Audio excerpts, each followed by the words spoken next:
Jennifer and welcome back to my channel. Today's video is going to be my top 10 adult fantasy books and series on my TBR. One of my goals this year was actually to get a lot of these books read, and so far I failed to actually add these to any of my monthly TBRs. So I'm hoping in creating this video that I will remember that these books are there and they need to get read, and it'll be a reminder for me to actually complete them. I don't know a ton about these outside of maybe some buzzwords. So a lot of these I won't have a ton of information on the plot, but this is a list I am very excited to get to soon. I will also mention that none of this list is in no particular order, it's just how I pulled them from my stack. The first book on this list is Elantris by Sanderson. I did read about 80 pages of this last year, I believe, for whatever-a-thon, but it is a little bit slow. But I do really want to read some Sanderson this year. In addition to this book, I do own the entire Mistborn trilogy and Warbreaker. Do want to get this read because this is where I've decided to start my Sanderson journey.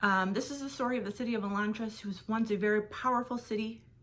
But then the magic fails and the city is basically walled off and everything starts to kind of deteriorate, and the people of in this city become a little monstrous. I think there was like a little zombie-like, if I can remember correctly. So I didn't get very far, and it's been a while, so I don't remember a ton.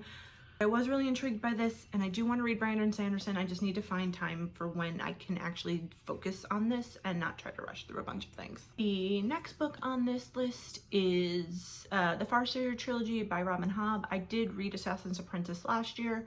I enjoyed it. I was really intrigued by kind of towards the end.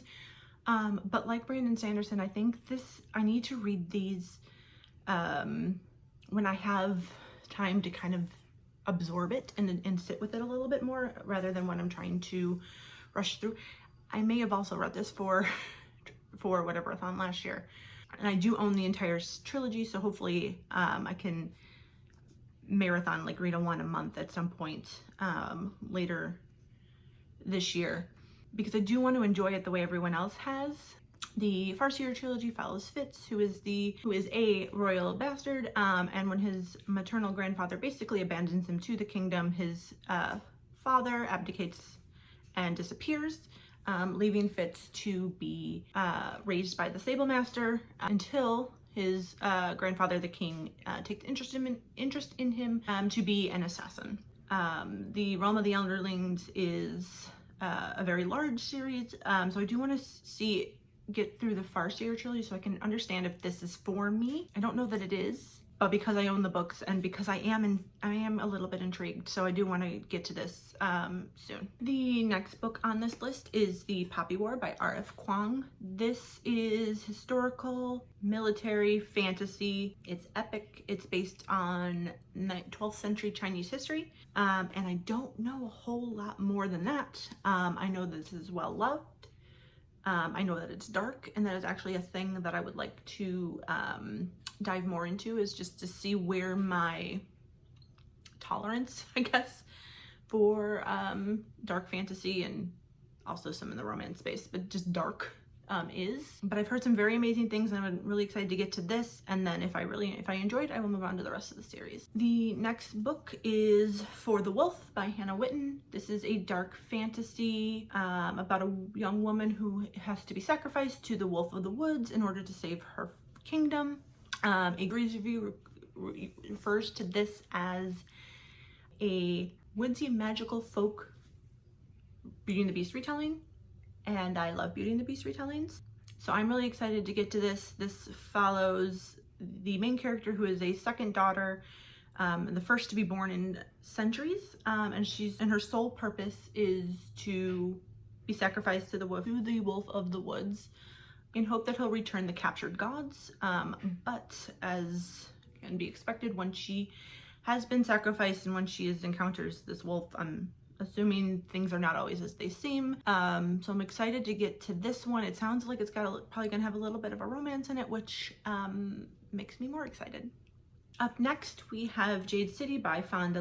This is been described as a Godfather-esque with blood feuds and politics and magic, and there's Jade, which is rare, and it gives people powers, and I didn't look at a whole lot of the synopsis, but I've heard nothing but amazing things about this and the series, and I'm excited to get to it. Also, I've been seeing this tagged as urban fantasy, and with my recent read of Crescent City, I have been really looking for more urban fantasy because it has reignited a love that has been long since dormant, but I'm excited to hopefully use this to kind of fill that need. And next we have the Witcher series by Andrezj Sapkowski. The Witcher series follows Geralt, who is basically a monster hunter, and the way he makes his living is by killing monsters for those who need them.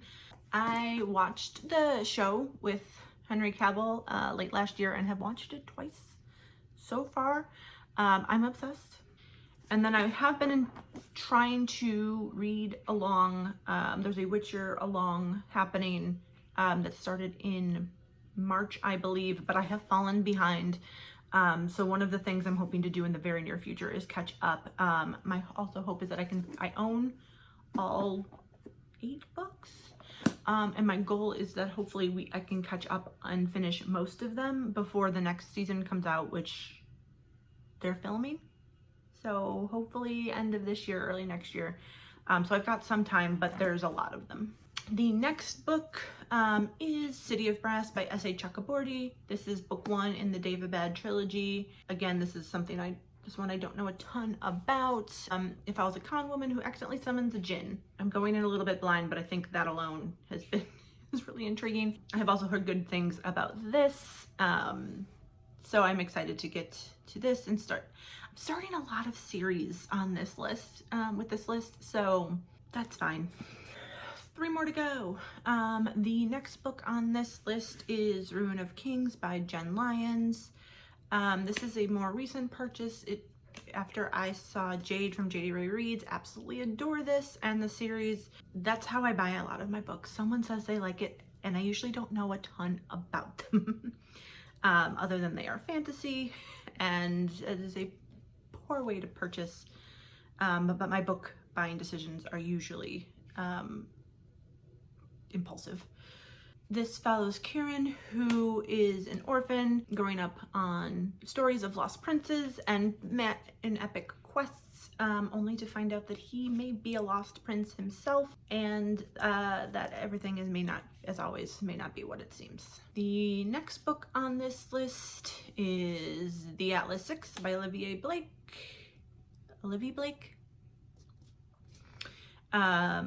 Again, don't know a ton about this. I know this is hyped as hell. It follows 6 characters in an exclusive society. It's multi-POV. If I haven't mentioned yet, I love huge casts of characters. The back of this says secrets, betrayal, seduction, power, welcome to the Alexandrian Society.